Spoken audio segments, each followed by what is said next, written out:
Isa na namang nakapangingilabot na kwento mula sa mga pahina ng Aklat ng Lagim ni Kabano na pinamagatang Aswang sa Dilim.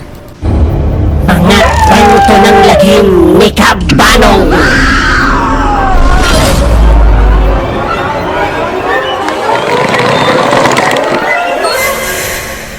Magandang gabi sa inyong lahat. Ako si Kabanong, ang inyong tagapagsalaysay ng mga kwento ng mga misteryo at kababalaghan, mga kwento ng mga multo at aswang, mga maligno at mga kakaibang pangyayari at mga nilalang. Dito lamang sa Aklat ng Lagim ni Kabanong. Maraming salamat sa muling pagtangkilik ng video at sa mga hindi nag-i-skip ng ads. Taus-puso akong nagpapasalamat.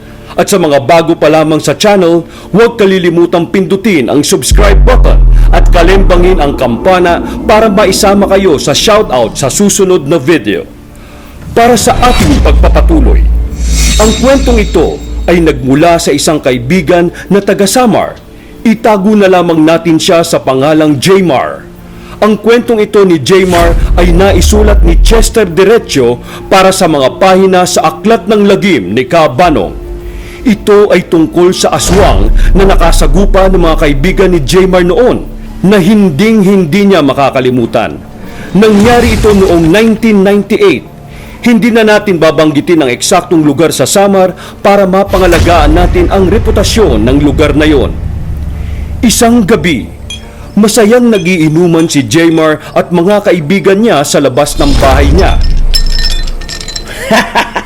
Oh, Jmar, inom pa! Ang hina naman itong pare naming uminom, oh! Sige na! Tama si Paring Carlo. Bawal sa tropahan natin. Ang mahina sing mura. Mga barako tayo eh. Oo nga naman pare. Tama si paring June. Shot pa! Oh. Ayoko na pare. Hindi ko na kaya talaga. Ang sama na ng sikmura ko eh. Isipin nyo lang, kanina pa tayo umaga umiinom. Hanggang ngayon, halos umiinom pa rin tayo, magdidilim na. Habang nagiinom ang apat na magkakaibigan, ay merong dumaan sa harap nilang isang lalaki. Tahimik lamang ito habang naglalakad. Sira-sira ang damit nito at tila nakatitig lang ito sa dinaraanan. Oh, paring Jim! Sino naman yan? Ewan ko paring Carlo. Sino ba yan? Tawagin mo nga. Hoy! Psst! Halika nga dito! Sa pagtawag ngayon ni Carlo, ay napatingin ito sa pwesto nila. Ngunit ang mukha nito ay tila nakangiti at parang nanlilisik ang mga mata kay Carlo. Aba! Nanloloko ka ba, pare, ha? Pinagtitripan yata tayo nito paring Carlo ah. Akong bahala dyan, Paring Jim. Hey! Huwag ka nga ngumiti-ngiti dyan. Para kang nakakaloko ah. Sumiyat ka na lang dito para malaman natin kung malakas siyang sikmura mo. Halika dito, lumapit ka! Paring June, Paring Carlo, Jim. Kayo naman oo. Huwag kayong ganyan. Baka may sakit lang sa pag-iisip ang tao eh. Hayaan nyo na lang. Trip niya yan eh. Sa pagsabing yun ni Jmar, ay parang hindi nakinig si Carlo. Bagkos ay lumapit ito sa lalaking nakangiti pa rin sa kanila at tiningnan niya ito ng mata sa mata. Hoy! Akala mo ba natatakot kami sa'yo? Mag-isa ka lang, bata! Apat kami dito, oh! Lumapit ang dalawa, si June at Jim, at hinawakan nila sa braso ang lalaki na noon ay nakangiti pa din sa kanila. Paring Carlo, banatan kaya natin to. Oo nga eh! Maangas eh! Ano sa palagay mo, Jim? Huy! Lalaban ka ba bata? Paghahamon ni Jim, ngunit nanatiling nakatitig lang sa kanila ang lalaki. At sa pagkakataong ito, ay parang may binubulong itong mga hindi maintindiang linya ng salita. Tama na yan! Ano ba? Tigilan nyo na yan! Maawa na kayo sa tao! Ano ba? Magtigil ka nga, paring Jmar. Tuturuan namin to ng leksyon. Ha? Hup! Ano? Ha? Lalaban ka? Tapang ka, titik-titik ka pa eh! Tigas ko, ha? Oo nga, ano? Laban! Saan ang tapang mo, ha? Binugbog ng tatlo ang lalaki. Puwera lang kay Jmar. Bahagyang napaluhod ang lalaki at ngayon ay galit na nakatingin sa kanila. Sabay sabing, Babalikan ko kayo. Ipapakita ko sa inyong mahina ang mga sikmura ninyo. malagong ang boses nito na parang isang diablo. Kaya napaurong ang tatlo at gulat na nakatingin sa lalaki. Nagtatatakbo ang lalaki papalayo at naiwan ang tatlo na tulala dahil di makapaniwala sa narinig. Paring Carlo, bakit ganun ang boses nun? Nakakatakot! Ay, paring Jim! Ano ba kayo? Madali lang magpalaki ng boses. Pakinggan nyo to, oh. Gagayahin ko, ha? Wow! Ako si Kalema! Wow! Nakakatakot niya ang boses mo, pare. Sa mga oras na yon ay maghahating gabi na.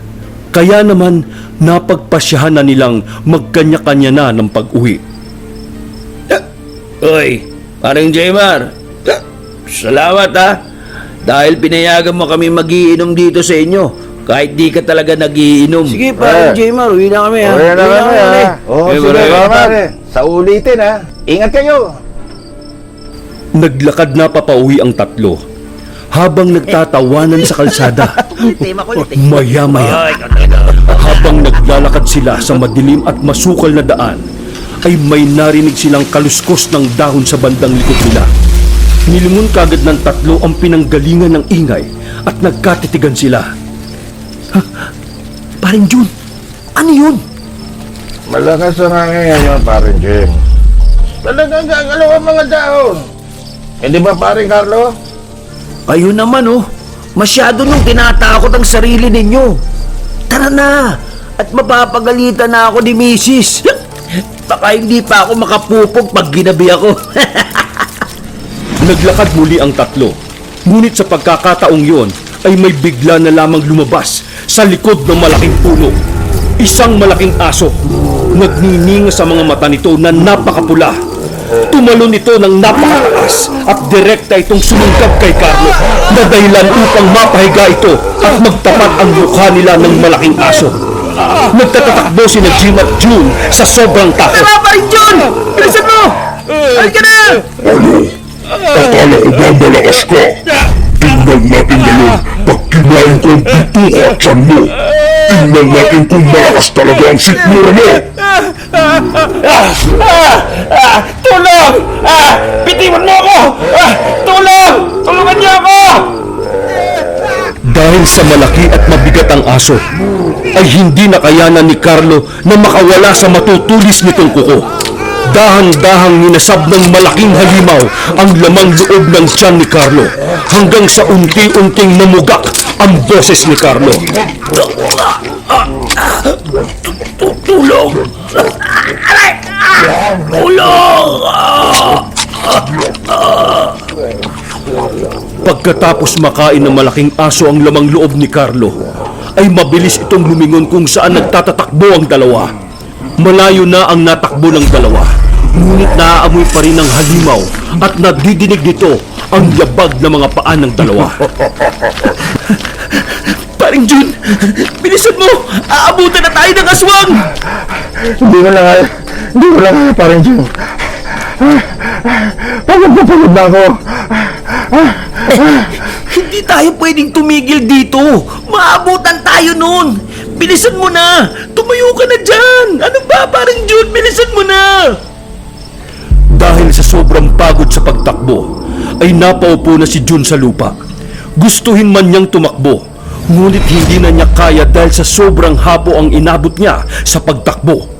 Habang nakaupo si Jun, ay nakita niya ang mukha ni Jim na takot na nakatingin sa bandang likod niya. Mabilis nilingon ni Jun ang likod niya at nabigla siya ng...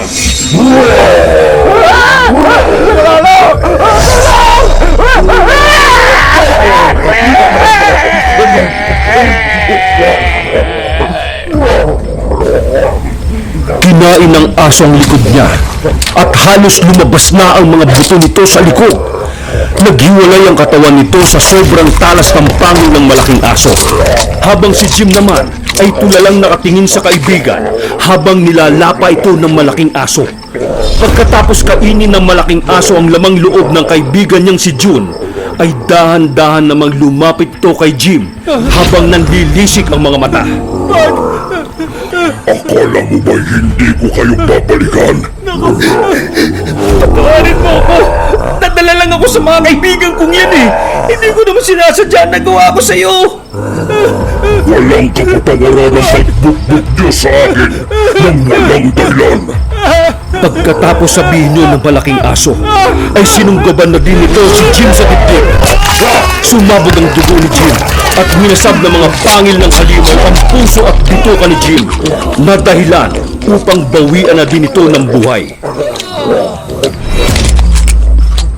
Maya-maya, habang nag-aayos si Jaymar ng pinag-inuman ng mga kaibigan niya, ay may napansin siyang malaking aso na naglalakad at nakatingin ito na papalapit sa kanya.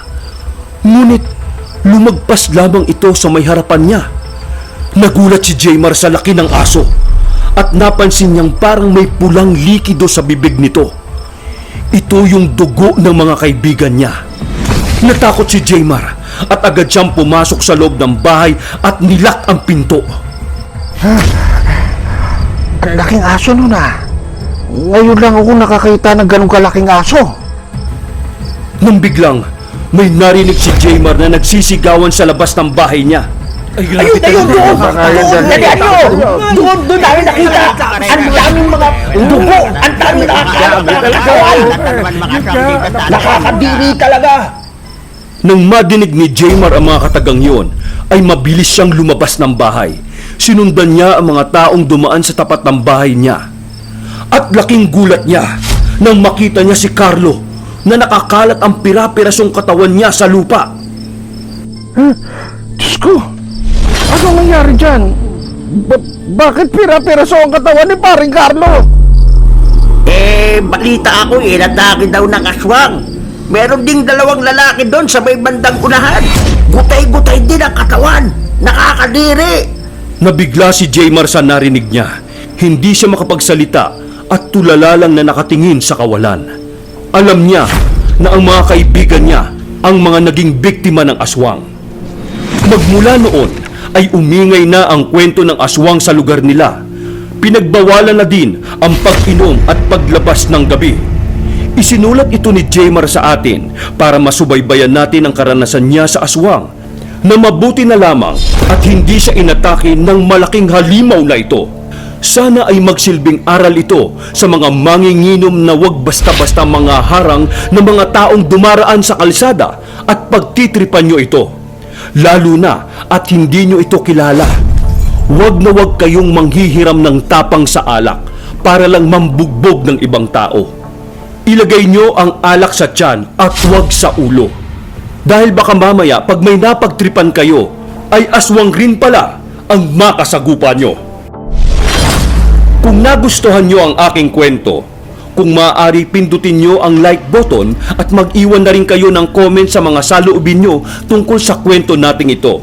Mag-subscribe na rin kayo at pindutin ang bell button para ma-notify kayo sa susunod nating mga video at para maisama ko kayo sa ating susunod na shoutout.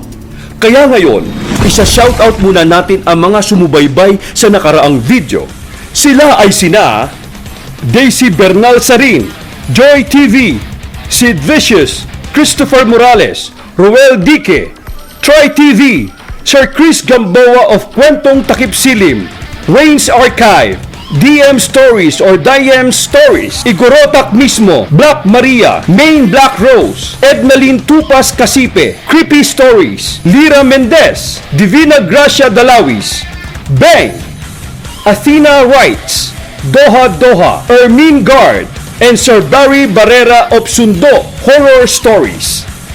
Special thanks sa mga kasangga ni Kabanong community members na sina Nika Nociel Urbano, Shasha Sudario, at Milagrosa Luke. Please enjoy using your Kabanong special emojis. At maraming salamat sa walang sawang pagsuporta. Salamat rin sa ating special guest na si Bobot Sale at kay Chester Derecho na sumulat sa kwentong ito para sa mga pahina ng Aklat ng Lagi.